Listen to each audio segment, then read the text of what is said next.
जय जोहार जय छत्तीसगढ़ संगवारी मारो आप मन के दोस्त अर्जुन जगत मोन्या ब्लॉक में आप मन के बहुत बहुत स्वागत है।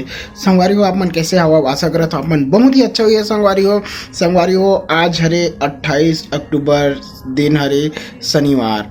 तो संगवारी हो आज के ब्लॉग बहुत ही अच्छा से इंटरेस्टिंग बहुत ही बढ़िया वीडियो होने वाला है आज के की देवा काबा कि आज जो हमारे गांव के बगल तरौद गांव है वहाँ ना किशन सेन जो छत्तीसगढ़ के सुप्रसिद्ध गायक किशन सेन जी मन आवत हवे प्रोग्राम रखे गए है तरौद में उन्हें ठीक है संगवारी हो। तो अभी देखा अब वो अभी आचार संहिता भी लगे है। तो आचार संहिता में बोले गए इसे कि शाम 6 बजे से रात 10 बजे तक प्रोग्राम हो ही इसे करके।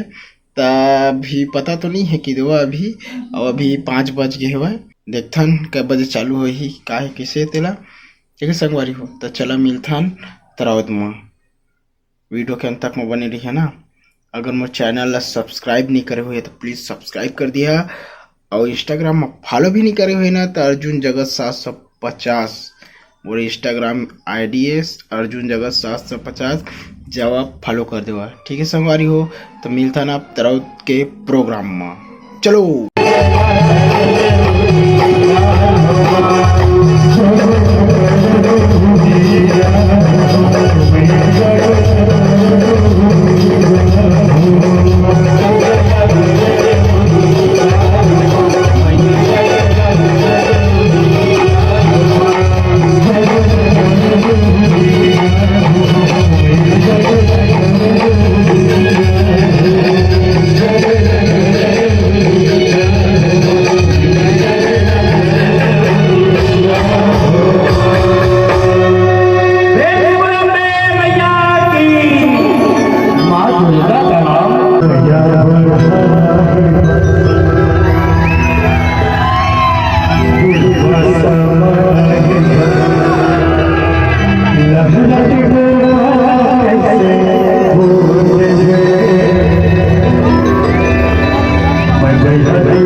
चलो बहुत अच्छा लगा था आप सबके मैं एक साइड आ जाओ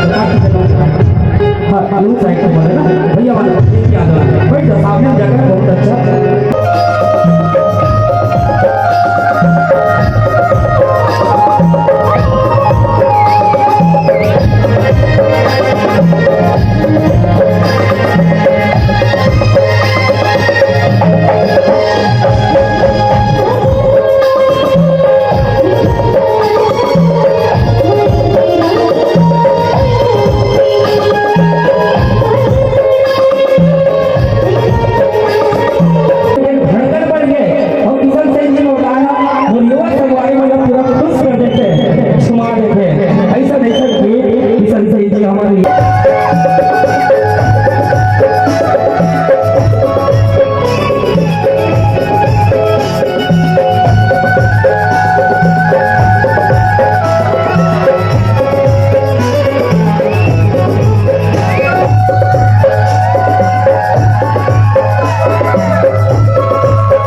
मैं